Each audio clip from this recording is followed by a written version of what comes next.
It's time for the whole 9 yards. Hello again, everyone. I'm Ralph Ventre, and you'll be happy to know I have a full edition of the whole 9 yards waiting for you today. We kicked it off last week with an abbreviated episode, but it's week 1 and it's full speed ahead. Let's jump right into our opening drive. The week 1 slate is packed wall to wall, 7 games to get through, so we'll take a no-huddle approach on this opening drive. We get it started with 2 games on Thursday. First, Wagner hosts Bowie State at 6 p.m. on Staten Island. It'll be Military Appreciation and First Responders Night on Grimes Hill.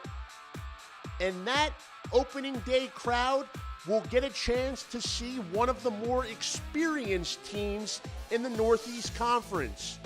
Wagner returns 17 of 22 starters from last year's team. 10 of those returnees are on defense. And that defense should be prepared for a challenge from Bowie State. The Bulldogs were a Division II playoff team last year, and they averaged more than 54 points per game. We'll have more on the Wagner defense later in the show. It's Wagner, Bowie State, 6 p.m. Thursday, live on NEC Front Row. Defending champion and preseason favorite, Central Connecticut also lifts the lid off the 2018 schedule Thursday night. They'll do it at FBS member Ball State.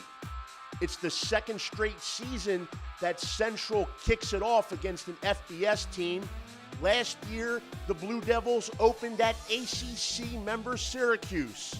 This Thursday, they face a Ball State team coming off a 2-10 overall record last season, a team that surrendered 55 points or more on 5 separate occasions. Although Ball State has taken steps to shore up its defense, it'll face a battle-tested unit as CCSU returns a number of its key weapons: receiver Courtney Rush, running back Drew Jean-Guillaume, and of course, preseason All-NEC signal caller Jacob Dogala. Moving on to Saturday's 5-game slate, let's have a look at the Bryant Bulldogs, who will be hosting Division II member New Haven at newly renovated Bernie Stadium. Bryant installed brand new artificial field turf this past offseason, and that should be a welcome sight for head coach James Perry and his play-fast offense. The Bulldogs led the NEC in total yardage last season. Quarterback Bryce Wilson, in his first year as a Bulldog, finished just 10 yards shy of the NEC single-season passing record. The Bulldogs will be looking to build off a strong finish to last year. They won the final 4 games of the 2017 campaign. They look to continue that win streak live on NEC Front Row against the New Haven Chargers on Saturday afternoon. Moving west out to the Steel City, where Duquesne will play host to Division II member Lock Haven out of the PSAC. It'll be a bounce-back opportunity for the Dukes, who kicked off the season in Week 0 at FBS member UMass. Despite the lopsided final score, the Dukes' key weapons on offense did show signs of life. Wide receiver Nahari Crawford, who led the nation with 15 touchdowns last year, got on the board with a late first-half TD reception from first-year starting quarterback Daniel Parr. Then running back A.J. Hines, coming off back-to-back 1,000-yard rushing campaigns, he rushed for more than 6 yards per carry in the 2018 debut. While they took a step up in class with last week's bout at UMass, This week's matchup could prove a bit more favorable for the Dukes. Duquesne has led the NEC in scoring offense each of the past 3 seasons. They'll face a Lock Haven team that surrendered more than 33 points per contest in 2017. Continuing down Saturday's 5-game docket, we land in Dayton, Ohio. Coach Clark, who spent the past few seasons as the defensive coordinator at Albany, has spent the past few months building a culture in Moon Township. But the thing that's been important is building the culture, trying to get the right culture there, trying to get our guys to understand that we care about you, we love you as people. We're not always going to like you, but we love you as people. We're trying to get this thing rolling, and these are the things we feel that's going to help us get it rolling. The Colonials will put that to the test on the road against a program that's perennially ranked toward the top of the Pioneer Football League. Dayton was picked to finish second in the PFL this season, and they've given RMU some trouble over the years. However, the Colonials did win last year's matchup with Dayton thanks to a game-tying touchdown catch from Taven Allison and a last-second field goal for a 13-10 victory. Now they try to kick off Coach Clark's tenure in triumphant fashion against the Flyers. 2 matchups remaining on our opening drive. They both involve NEC and Patriot League teams. First, Sacred Heart welcomes Lafayette to Fairfield, Connecticut. The Pioneers have won each of the past 3 meetings against the Leopards, including last year's Week 2 matchup, 38-24 victory, in which the Pioneers ran for nearly 300 yards on the ground. Jordan Meacham had 2 rushing touchdowns in that game. He's back for Sacred Heart. Meanwhile, quarterback Kevin Duke and receiver Andrew O'Neill hooked up on a scoring strike in last year's win, and they're both back for SHU as 5th-year seniors.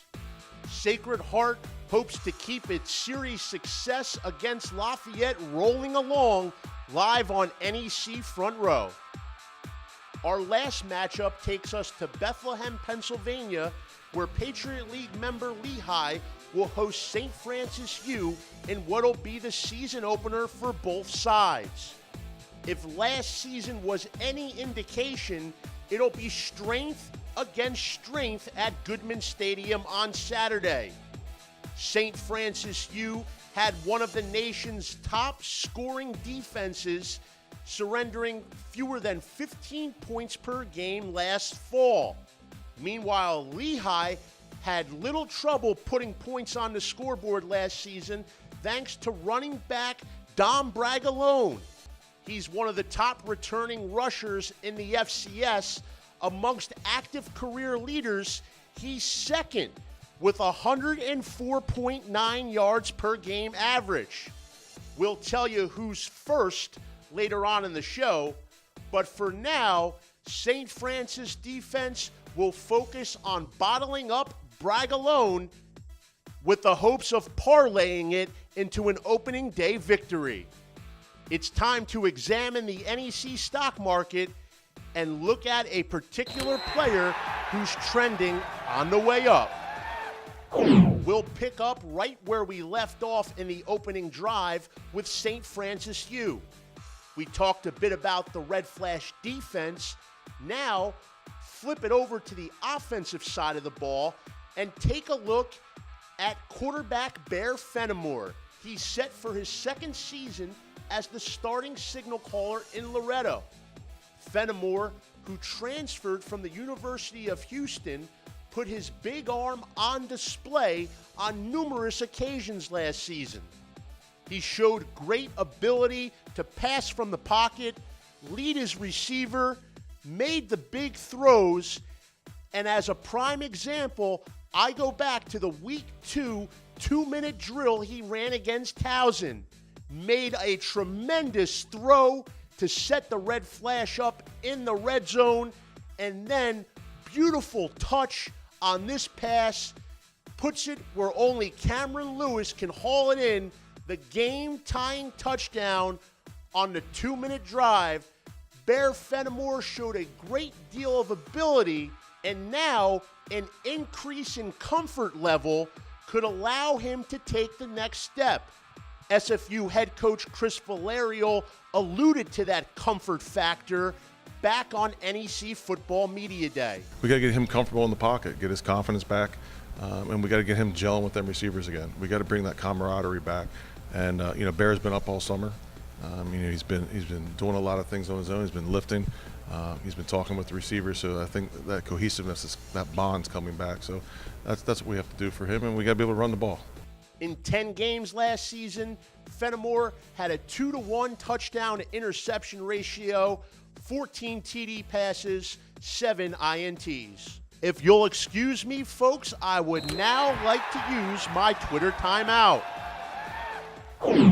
This week's featured tweet comes from a local Pittsburgh television reporter.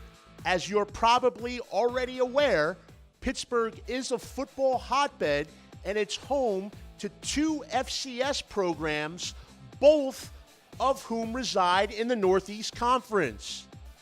In a recent press conference for ACC member Pitt, there was an idea floated out about a possible Steel City FBS FCS matchup. Whether or not Pitt is a future NEC opponent, the fact remains that NEC teams are increasingly scheduling games against the Football Bowl subdivision. Duquesne opened against UMass last week. They'll play a second FBS opponent later on this season when they visit Hawaii. Robert Morris is scheduled to play its first ever FBS game in 2020. CCSU and Wagner have played multiple contests against FBS members. Although they have yet to face an FBS program, both Bryant and St. Francis U have dates for that locked into future seasons' schedules. From an increase in athletic scholarships to an increase in FBS opponents, the evolution of NEC football continues. Blue 42, Blue 42, Omaha, Omaha. It's the NEC Audible. This week, we take a listen into Wagner head coach Jason Hotaling. I mentioned earlier in the show about the great deal of experience returning to Wagner's defense. 10 of 11 starters from last year's team are back for Thursday's season opener against Bowie, and Coach Haas is feeling good about the defense. Well, we haven't made any plays this year, but I will say I'm excited about the athletes who return on defense, and they're hard workers and they're hard-nosed kids. And again, it starts with just the way they attack each and every practice. And last year we led the league in sacks, and excited to see these guys run around and play hard, play fast, play physical, and finish each game. With linebackers such as Cameron Gill and Quinton Hampton, the Seahawks have plenty of people to get after the opposing quarterback.